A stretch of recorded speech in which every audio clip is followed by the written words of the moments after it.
I've been sitting on these stairs for hours now. All I can think about is how much I want a ham and cheese sandwich, or some porridge, or plain rice. Any of the hundreds of foods I'd taken for granted over my 26 years would do. This all started about 3 days ago. Maybe 4, 5, max. It's been difficult to keep track. I woke up in a bedroom I didn't recognize in a stranger's flat on the top floor of a 19-story tower block. I'm sorry, Mom, Dad, if either of you read this, but we all know how I got there. There's only one reason women my age wake up in unfamiliar beds after a night on the tiles. Let's not get into it, though. I only have 5% phone battery left, and I don't want to waste it apologizing for being a woman in her 20s in 2021. Besides, quarantine was hard on all of us. My parents are married and share a bed. I had nobody to scratch my itches during lockdown. There's a time and a place for being chaste, but the months after being locked indoors alone with nothing but the Ann Summers catalog and Amazon for company isn't it. So, yeah, I banged a stranger I met in a bar. #sorry, not sorry. I didn't remember him or the actual, that morning. I still don't. Granted, I've had bigger problems since then than a little drunk memory loss, but that's just it. I know I wasn't that far from sober. Not to put too fine a point on it, but I had no intention of spending that night in my own bed. I just remember speaking to someone in a bar. I can't even really be sure it was a man. It wouldn't be the first time I played for my own side, but I don't think that's why the face I tipsily fluttered my eyelids at is a swirling blur whenever I cast my mind's eye over the events leading up to where I am now. Slowly dying on these damn stairs. I don't think my drink was spiked either. I did have a spiked drink once, although thankfully nothing happened. I felt like absolute garbage the next day, and my memories of the previous 24 hours were a blur. This memory loss didn't feel like that. Everything was clear, from the imagery to the emotions. I remember being excited about finally getting laid. I definitely consented and was in a cohesive enough state to do so. No, the only foggy details this time are the stranger's face and what happened once we started walking to the taxi rank from the bar. Whoever they weren't there in the morning. I waited around in the pristine one-bedroom flat for about half an hour just to be polite. A quick glance at my contacts told me we hadn't exchanged numbers and nobody had tagged me in any photos of the night before yet. They still haven't, actually. I've tried reaching out to Bex or Sammy, but any messages I write get sent as garbled nonsense. Garbled nonsense that's been left unread for days now. God, I hope this post gets out now that I think about it. I'd hate to be wasting my last few minutes begging for someone to send help only for... No, I can't think like that. Positive vibes. I didn't realize I was on the top floor until I left the flat and found myself on the landing. The wide windows gave an amazing view of London, and I inhaled deeply despite the air being not at all fresh or invigorating. I wasn't even outdoors. Sometimes it's just nice to breathe, Especially when you're a bit hungover and still not quite sure where you are.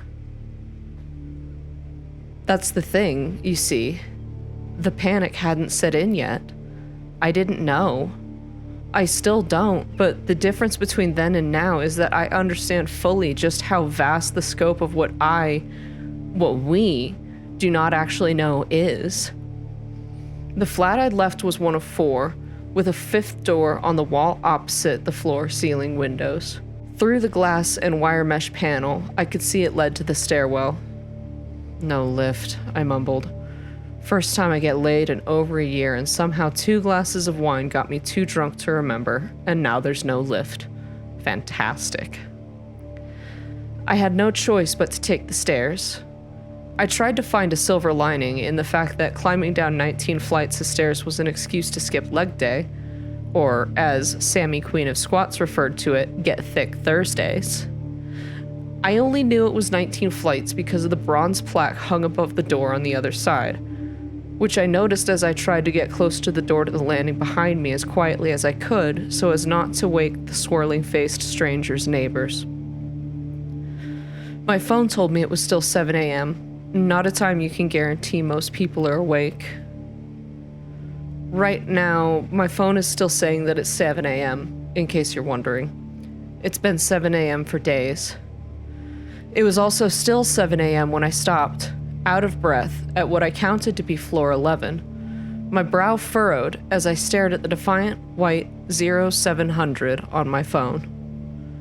I'd been descending staircase after staircase for at least 10 minutes.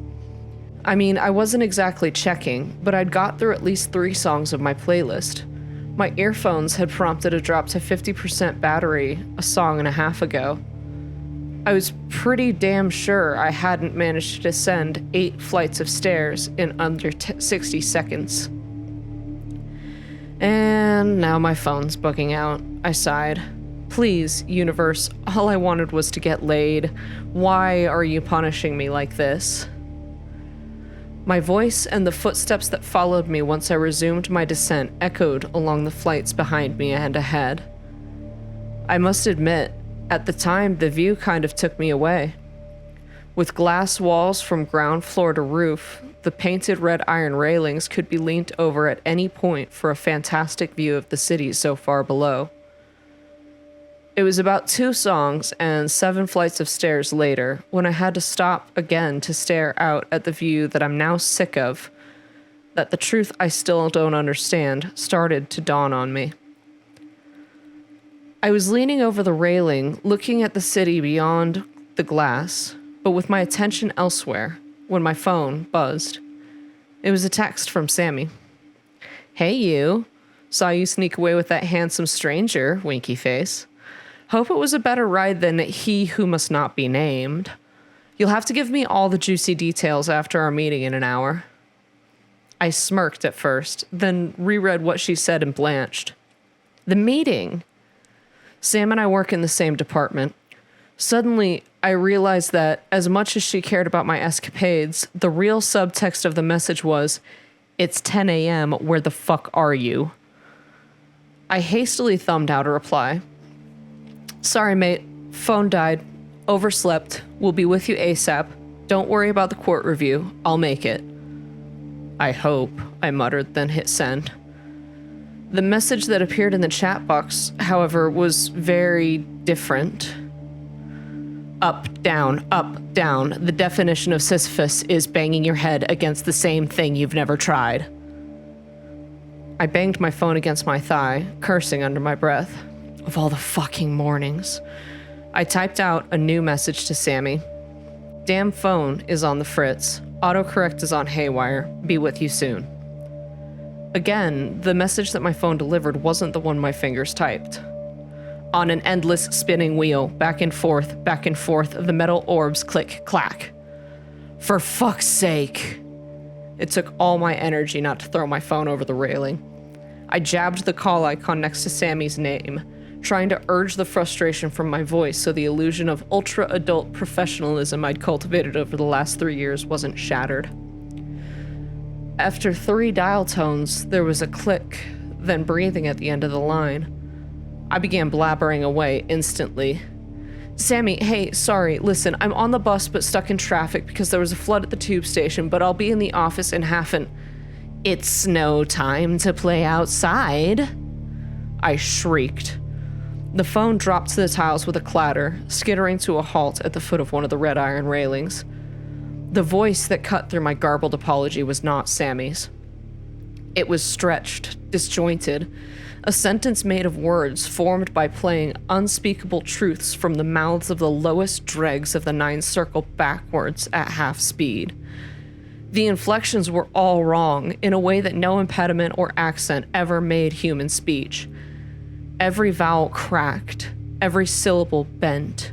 Not a voice carrying emotion or reason, but an aggressive, imposing noise willing itself into coherence. My knees protested as I fell to them, angry at being slammed so hard into the cold tiles. I felt the warmth on my face before they hit the floor. In 6 words, the voice that had answered Sammy's phone had reduced me to a blubbering, quivering mess. I don't scare easily. I was a voluntary PCSO for a few years, and I'm also pretty damn good at Krav Maga. A girl that's half raised by her 2 older brothers knows how to take what life throws at her on the chin. That voice, though. My body responded to that voice before my brain registered not having the vocabulary to comprehend the messages my ears were sending. That voice was wrong. I don't have another word for it. It was not something that should be, and some dormant instinct in me knew that. We're all descendants of the cavemen that didn't stop to think before they ran away from the monsters, after all. Lord knows why I picked my phone back up. Another instinct, I guess. I wanted help, comfort, safety. Where had I found that during quarantine? Through a phone screen. Tears were still flowing freely as I shakily turned the phone over. My stomach tightened, lip trembling, choked breaths catching in my throat. The screen had cracked, but the call had ended. The only communication was a message from Sammy. Babe, I can see you read the messages. I'm getting those 3 dots, but nothing has come through. Just tried giving you a call. Ring me when you can, yeah? Worried about you now, hon. XX. The word salad I thought my phone had sent wasn't going through. That was a relief, at least. Enough of one to bring me enough control to sniff and begin the process of getting my sobbing under control. At this point, I was still clinging on with dear life to the phone glitch explanation. Even before I laid on my back and stared at the ceiling, though, I think some part of me knew just how bad my situation really was, even then. I rolled over onto my back, trying to slow my breathing and control myself. Big, deep breaths. I repeated the mantra over and over, trying to put as much mental and emotional distance as possible between the present moment and that voice. Now, for all my qualities, I'm not what you'd call observant. That's why it took about 4 dozen mantra recitals and a dozen stop-start shallow sobbing fits for me to notice the glaring incongruence between my recollection of the last hour and my present surroundings. The brass plaque above the door on this floor contained 2 digits. 19. That can't be right. I'd been descending stairs for close to an hour. By my count, I should have only been 5 flights from the ground floor lobby. I rolled over, peering over the shin-high gap between the rail and cold tiles. Far below, 19 flights of stairs away, was the ground floor, as distant as when I'd peered over the railing after leaving the swirling-faced stranger's landing. No, I muttered, the tremble I'd tried so hard to mantra away returning. No, no, no, no. It was the second time that morning some ancient instinct from our cave-dwelling ancestors took over.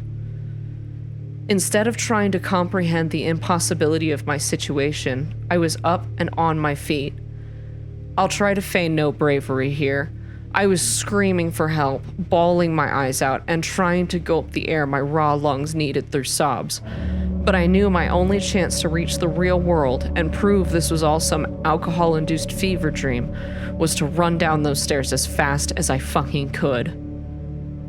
Just as when I had casually walked down in the innocent time before my situation became apparent, I paid no heed to the brass floor number plaques.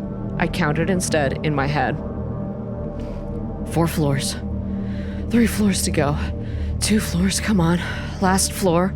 Last floor, yes! I triumphantly threw my sweaty, disheveled frame around the final corner to find myself stood, an undeserved grin on my frantic features, staring at a bronze plaque labeled 19. Fuck! I smashed more cartilage as I threw myself to the ground again. This wasn't happening. That was the only thought racing through my mind. It had to be a nightmare. This wasn't possible. It just wasn't.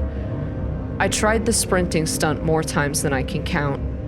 In the end, I wasn't even trying to track floors. I just ran down miles and miles of stairs until every muscle screamed and I started coughing up blood-flecked phlegm. I'd already long passed the point of vomiting. I didn't just try descending either. The stairway up from the floor 19 landing didn't lead, as I'd assumed when I first saw it back when I thought I could understand reality, to the roof.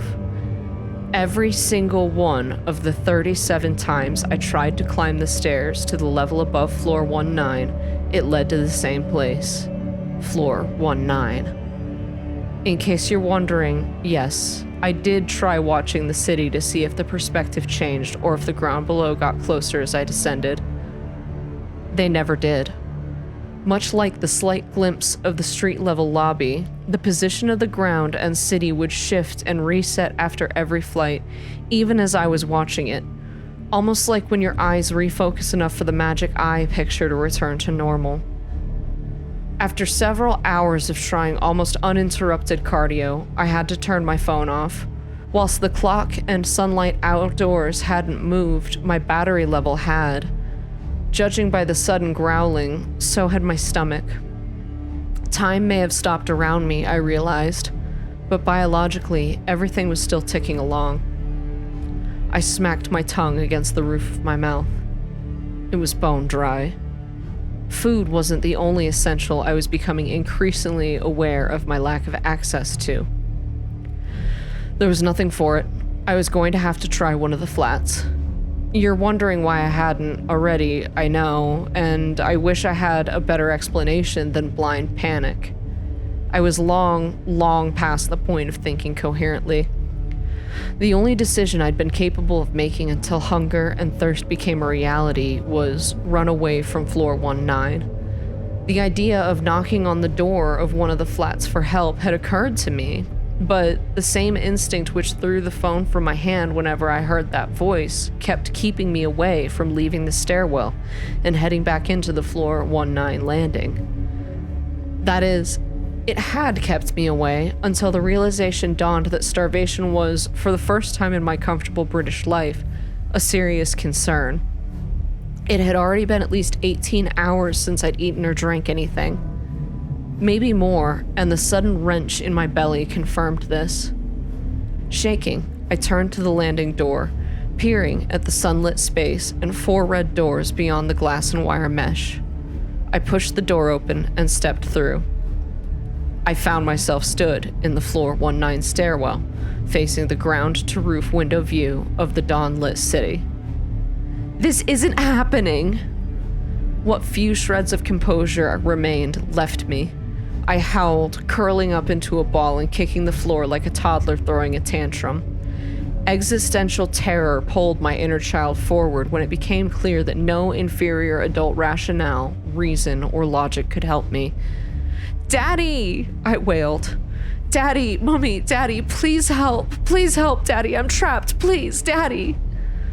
I begged and begged the calm morning sun, red iron rails, and bronze plaque for what felt like hours until I finally, somehow, fell asleep. That was 3 or 4 days ago. I'm still on floor 19, laying here on the stairs. I don't have the energy to move anymore. I haven't eaten or drank anything in nearly 5 days. I can barely even see. I hadn't seen another living soul either, outside or on the stairs. The only sounds have been my own screams, sobs, and cursing. If I sound like I've given up, it's because I have. I've thrown myself over the railings at least twice a day. I kept my eyes closed the first few times. At the moment I felt I was going to hit the ground, I instead would get an unpleasant but not really painful all-body thumping sensation. I'd open my eyes, and sure enough, there I was again. Floor 19. The only time I didn't close my eyes was the last. I kept them open because I wanted to see if there was something, anything that gave me a clue as to what the fuck was happening. I knew I definitely was falling past about 19 flights of stairs. There had to be a moment between hitting the ground and waking up on floor 19 again, I reasoned, where I could see the ground floor lobby. There was. I was right, but my God, I wish I wasn't. I only caught a glimpse of them, but that glimpse was enough to make this last day, my final one, I expect, wishing I still had the strength to claw my own eyes out. They were waiting for me in the lobby, stood just out of view of the stairwell. Dozens of them. Shapeless things, formless patches of wrongness imposing themselves upon the man-sized gaps of reality each of them occupied. They had no color, no tone or shade or substance, no real discerning qualities at all save for the fact that they were watching me. The prickling feeling on the back of your neck when you know you're being watched magnified 1,000-fold given form. There was nothing of them to see, but I saw them nonetheless. Matter behaves differently under observation, and I learned then that our eyes do too. Sometimes you're staring into the abyss because you feel it staring at you first. I knew I was at the mercy of the things all children knew lurked in the shadows, but I was seeing them when there were no shadows to lurk in, naked and unashamedly parading their obscene non-compliance with reality. The things that taught us fear before we mastered fire. I'd seen something human minds had long since forgotten how to process without snapping. In that split second, I could see or sense or know them, pick your term, none are right, to understand all of this. They knew I understood too, because I could see/sense/know what they were doing down there. They were laughing at me, laughing with a dozen copies of a voice I recognized. Ha, ha, ha, ha. I was glad to wake up on 419, just that once. In some ways, it's been a small relief. I don't want to reach the ground floor anymore. I've not been able to move for a few hours now. Typing this is a struggle. The lack of sustenance has finally caught up with me. I've been laying here, watching the sun never rise or set as my vision incrementally fades. I'm going to have to stop soon. I don't have many words left in me. Fingers crossed this does actually make it to the internet. How I have signal here, I don't know. To be blunt, my battery is nearly dead and so am I. I'd had expensive tastes in life. Frivolous tastes. Right now, all I can think of is how much I want a sandwich. Something as simple as 2 slices of bread and a piece of ham to give me enough calories and energy to carry on a little longer, to make another attempt to reach the roof. I can't try descending again. For the last hour, I've heard sounds coming from down there. Echoes and dozens of non-feet ascending cold stone tiles, and the blood-thinning titter of disjointed, backwards laughter drawing closer and closer. Hey guys, thank you so much for listening. This is my first horror narration that isn't based off of a visual novel. And, I just wanted to give a huge shout out to the author of this story. He's on Reddit. His Reddit username is Toucan the Rapper. You can also find him on Twitter. I'm going to link it down in the bottom of the comments. As always, if you like what you see or hear in this case, please hit the like button, subscribe, ring that bell, all the things that we say. It really does help us grow our channels and expand to a wider audience. So I hope everybody enjoyed this and have a beautiful day.